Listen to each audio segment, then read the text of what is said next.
Pick up a tape measure and give the little metal hook at the end a shake. It rattles, it slides, it feels loose enough to make you wonder whether the rivets were ever tightened properly. For many people, that movement looks like a manufacturing flaw.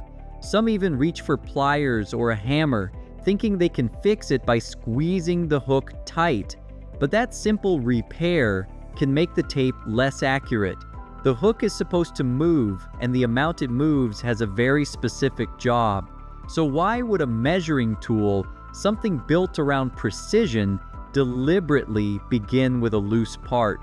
To understand that, we first need to look at a basic problem every retractable tape measure has to solve. Let's get into it right here on Small Things.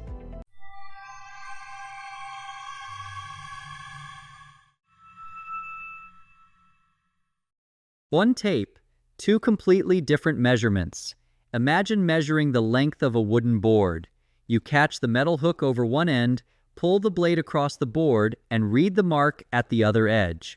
In this situation, the hook sits outside the object and pulls against its edge. Now picture measuring the inside width of a window frame. There is nothing to hook onto. You extend the tape across the opening and push the metal tip firmly against the inside surface. This time, the hook itself sits between the blade and the wall. The same printed scale has to handle both jobs. You do not switch tools or use a second set of markings. Yet the physical starting point is being used in two different ways. Sometimes the hook catches an edge. Other times, its outer face becomes the surface you measure from. That difference matters because every measurement begins at 0. A tape can have perfectly spaced markings along the rest of the blade, but if the starting point is off, every number that follows carries the same error. So the real challenge is not simply making an accurate strip of steel, it is making 0 work correctly in two opposite situations, and that would be easy if the hook had no thickness, but it does. The tiny thickness that creates a big problem. Look at the hook from the side. It is thin, but it is still a real piece of metal. On many tapes, its thickness is around 1/16 of an inch, though the exact amount varies by design. Across a long board, that may sound trivial. In trim work, cabinets, frames, shelving, and fitted parts, however, small differences show up quickly. A shelf cut slightly too long may not drop into place. A piece of trim cut slightly short can leave a visible gap. Now imagine the hook were completely rigid. If 0 were calibrated to the inside face of the hook, the face that catches the edge of a board, a pulled measurement could be correct. Push that same fixed hook against a wall, though, and the metal itself would sit between 0 and the surface. Its thickness would be added to the reading. Move 0 to the outside face, and the problem simply changes direction. Pushing could be correct, but hooking onto an outside edge would now shift the starting point. A rigid hook forces the designer to favor one type of measurement over the other. The scale cannot fix this later because the error happens before the measurement begins. So instead of choosing which situation should be wrong, designers let the hook move. The loose hook is the solution. Look closely at the rivets that connect the hook to the blade. They do not clamp the metal completely still. The rivets sit in slightly elongated openings, leaving just enough room for the hook to slide back and forth. That travel is designed to roughly match the thickness of the hook itself. When you catch the hook over the edge of a board and pull, it slides outward. The inside face of the hook settles against the starting edge, while the extra travel compensates for the thickness of the metal behind it. Press the hook against a wall and it moves inward. Now the outside face becomes the starting surface, and that inward shift offsets the same thickness from the other direction. This is often described as a true 0 system. The name sounds technical, but the idea is simple. The starting point changes position so the measurement does not have to. Your hand provides the direction. The hook settles where it needs to be. Accuracy here does not come from making every part rigid. It comes from allowing one small part to move by a controlled amount. That is the detail many people mistake for poor construction. The rattle is not there because the factory forgot to tighten something. It is there because a fixed hook would create a measuring error that the tape could not correct on its own. A quick way to check your tape. You can see the intended movement without taking anything apart. Hold the blade near the hook and gently pull the metal end outward. Then push it back in. The travel should be small and controlled, not loose enough to wander unpredictably. If you want to check the tape more carefully, compare it with a reliable ruler or another tape you trust. If several people are working on the same project, this quick comparison can also reveal when one tape has started disagreeing with the others before that difference reaches the material. Try one measurement with the hook pulling from an edge, then test the same distance with the hook pushed against a fixed surface. What matters is not how much noise the hook makes. Both ways of starting the measurement should agree. If they do, the moving hook is doing its job. If they do not, look for something different. A bent hook, worn rivets, excessive play, or damage from being dropped. The metal end often takes the impact when a tape measure hits the floor, so wear can build up there before the rest of the tool looks obviously damaged. A small rattle is normal. Sloppy movement is not. That distinction is useful because the rattle alone is no reason to reach for a hammer. Why tightening the rivets can ruin the measurement. This is where a common mistake begins. Someone notices the hook move, assumes the factory left it loose, and decides to make the tool feel more solid.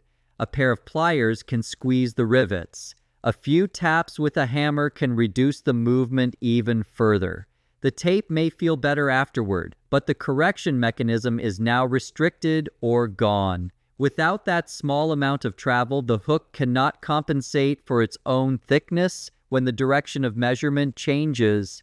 One type of reading may still seem fine while the other picks up a small offset. The dangerous part is how ordinary the tape can look afterward. The blade still retracts. The numbers are still readable. The hook still catches a board. Nothing announces that the starting point has changed. That is why tightening a new hook is not an upgrade. You are removing the movement that lets the same tape handle both outside and inside measurements. If the hook is actually damaged, repair or replacement may be needed, but deliberate travel is not damage. The other details. Hiding in the hook. Once you stop looking at the hook as a loose piece of metal, two other details start to make more sense. Many tape measures have a narrow slot in the face of the hook. It can catch the head of a nail or screw, giving you a simple anchor when you need to measure a longer distance alone. Imagine marking out a long board or a sheet of material with nobody nearby to hold the far end. Hook the slot onto a screw, walk the tape out, and the fastener becomes a temporary second hand.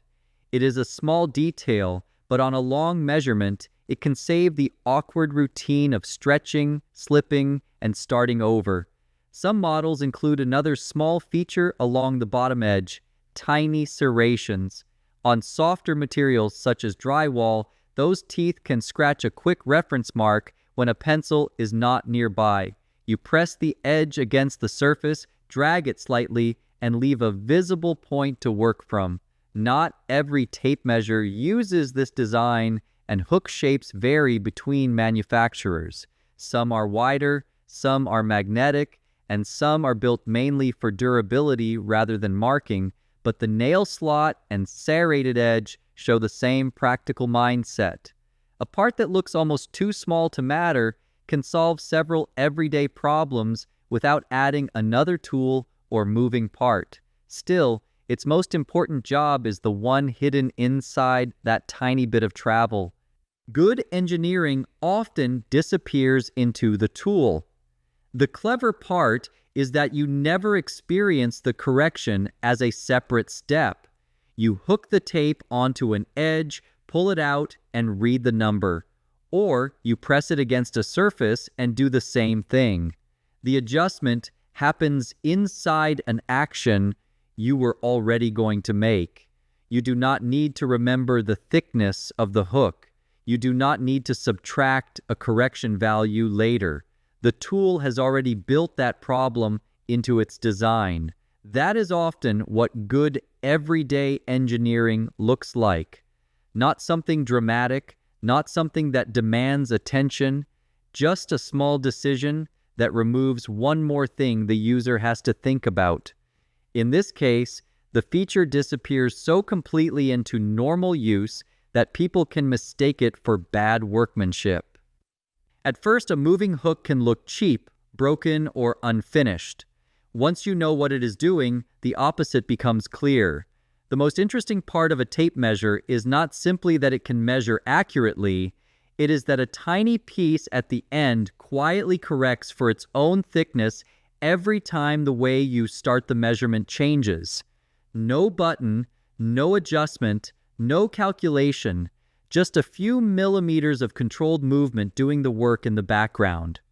So, the next time you hear that metal hook rattle, do not rush to tighten it. Sometimes the part that looks least precise is exactly what makes the tool work. If you enjoyed discovering the hidden engineering behind an everyday object, subscribe to Simple Things Revealed for more stories like this.